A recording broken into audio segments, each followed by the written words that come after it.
Hello friends, मैं शालिनी एक बार फिर से स्वागत करती हूँ आप सभी का अपने चैनल रोजगार विद शालिनी में। आज हम लोग देखेंगे चाइल्ड साइकोलॉजी से कुछ क्वेश्चंस कि अगर वहाँ पे इंटरव्यू हॉल में आपसे कुछ पूछा गया कि आपके क्लास में अगर ये हो रहा है तो आप क्या करेंगे, बच्चों को कैसे शांत करवाएंगे, या फिर और भी सारी परेशानियां जो बच्चे आपसे शेयर करेंगे तो उससे आप क्या आंसर देंगे। चलिए हम लोग देखते हैं। तो सबसे पहला क्वेश्चन ये है कि आपकी कक्षा में एक बच्चा लड़ाई करता है और सबको परेशान करता है तो आप क्या करेंगे। एक बच्चा है जो क्लास में लड़ाई करता है और सारे बच्चों को परेशान करता है तो आप क्या करेंगे। तो सबसे पहले आप क्या आंसर करेंगे कि पहले हम उस बच्चे को बुलाएंगे अपने पास, क्योंकि आपको पूरे क्लास में उस बच्चे की इंसल्ट नहीं कर देनी है, क्योंकि हो सकता है कि उन चीजों से वो बच्चा कभी उबर ना पाए या फिर अपनी लड़ाइयों को या फिर अपनी जो भी शैतानियां करता है वो उसको और बढ़ा दे। तो आपको क्या करना है, उस बच्चे को अच्छे तरीके से पर्टिकुलरली बुला के साइड में उससे बात करनी है कि आखिर क्या प्रॉब्लम है, वो ऐसा क्यों करता है। ठीक है। और अगर उसके बाद भी वो नहीं समझता है, नहीं मानता है, तो हम क्या करेंगे,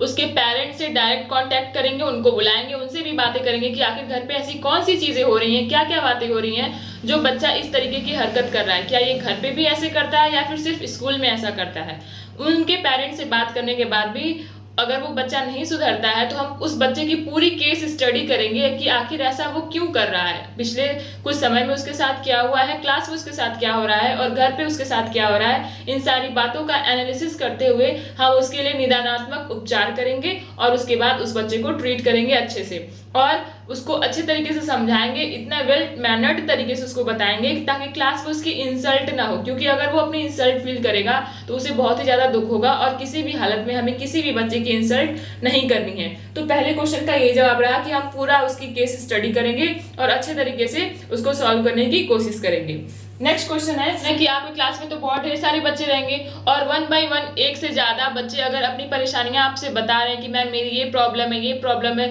10-15 बच्चे ऐसे हो गए, तो आप किस बच्चे की परेशानी को सबसे पहले सॉल्व करेंगे और क्यों, और सारे बच्चों की परेशानियों को आप कैसे दूर करेंगे। तो सबसे पहले हम क्या करेंगे, 1 बाय 1 सारे बच्चों की परेशानियों को सुनेंगे और उन परेशानियों में से जो सबसे कठिन या फिर जो सबसे भयानक परेशानी रहेगी, सबसे मतलब कि ज्यादा वाली परेशानी रहेगी, हम उसको सबसे पहले सॉल्व करने की कोशिश करेंगे। इसके बाद इंटरव्यूअर आपसे पूछेंगे कि क्यों आप एक ही बच्चे को सबसे पहले क्यों करेंगे, अगर सारे बच्चे एक साथ चिल्लाने लगे तो फिर क्या होगा। तो आप बोलेंगे कि हम 1 बाय 1 सारे बच्चों की परेशानियों को सॉल्व करेंगे, लेकिन जो बच्चा सबसे ज्यादा परेशान होगा हम उसकी परेशानी सबसे पहले सॉल्व करेंगे और अगर उसी की परेशानी से और भी बच्चों की परेशानियां रिलेटेड है तो हम सबको साथ में लेके बात करेंगे और अच्छे से समझाएंगे। तो ये रहे दूसरे प्रश्न का जवाब। और तीसरा प्रश्न ये है कि अगर आपका पढ़ाया हुआ बच्चे को समझ में नहीं आता है तो फिर आप क्या करेंगे। तो हो सकता है कि हमारा पढ़ाया हुआ क्लास में किसी भी बच्चे को समझ में ना आया हो, या फिर हो सकता है कि सिर्फ 2-3 बच्चों को समझ में ना आया हो, या फिर हो सकता है कि 50% बच्चों को हमारा पढ़ाया हुआ समझ में आया और 50% बच्चों को हमारा पढ़ाया हुआ समझ में नहीं आया। तो इन तीनों केसेस में हम लोग कैसे जवाब देंगे, चलिए मैं आपको बताती हूँ। सबसे पहला ये जवाब कि अगर 2-3 बच्चों को मेरा पढ़ाया हुआ नहीं समझ में आया तो मैं पूछूंगी कि किसको मेरा समझ में नहीं आया पढ़ाया हुआ, तो बच्चे अपना रेज करेंगे, हैंड ऊपर उठाएंगे। ठीक है। फिर मैं उनसे पूछूंगी कि आपको कौन सा पॉइंट या फिर मेरी कौन सी बात आपको समझ में नहीं आई, वो बताएंगे तो मैं उसको फिर से बताने की कोशिश करूंगी। नेक्स्ट रहेगा कि अगर 50% बच्चों को नहीं समझ में आया और 50% बच्चों को आया तो क्या करेंगे। तो हम क्या कर सकते हैं कि उस टॉपिक को एक बार फिर से रिपीट कर सकते हैं, अच्छे तरीके से बता सकते हैं, या फिर हम ये भी कर सकते हैं कि जो 50% बच्चों को समझ में आया है उनको बुला के बोर्ड के सामने उनके आंसर्स को या फिर उनकी बातों को रिप्रेजेंट करवाएं, ताकि बाकी बच्चे जो हैं जो नहीं समझ पाए हैं उन 50% बच्चों की बातों को सुन के समझ सके और पढ़ सकें। अगर उसके बावजूद भी नहीं समझ में आता तो हम फिर से उनको समझाने की कोशिश करेंगे। नेक्स्ट ये रहेगा कि हमने ऐसा क्या कर दिया, ऐसा हमने क्या पढ़ा दिया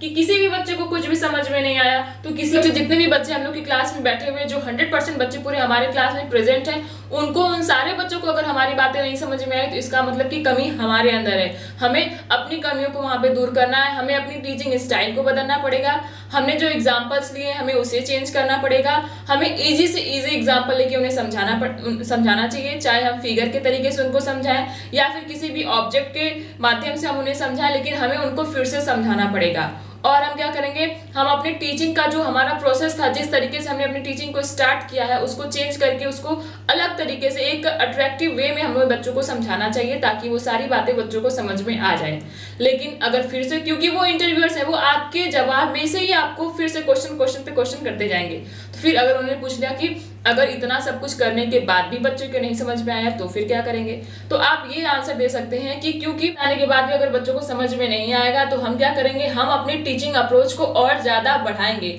क्योंकि जब लास्ट में क्लासेस ओवर होती हैं तो सारे टीचर्स की मीटिंग होती है, सभी लोग अपने अपने क्लास में कुछ न कुछ बताते हैं, कुछ न कुछ समझाते हैं। तो हम सारे टीचर्स से मीटिंग करके उनके अप्रोच को जानने की कोशिश करें कि आखिर उन्होंने कैसे बच्चों को समझाया, और अगर उसमें से कोई भी आइडिया हमें अच्छा लग जाएगा या फिर हम उस तरीके से सोचेंगे कि हम ये तरीका यूज करके बच्चों को समझा सकते हैं, तो वो हम तरीका एकदम अच्छे तरीके से यूज करके और उसमें कुछ अपनी क्रिएटिविटी मिला के बच्चों को समझाएंगे। ठीक, तो आप इस तरीके से अब आपको ये याद रखना है कि हम जो आंसर करेंगे उसी में से आपको क्वेश्चन जनरेट होते रहेंगे। तो आपको ऐसा आंसर करना है जिससे आप अपनी ही बातों में फंस न जाएं। अगर ये क्वेश्चंस और मेरे आंसर्स आपको अच्छे लगे तो मेरे चैनल को लाइक एंड सब्सक्राइब जरूर करें। Thank you.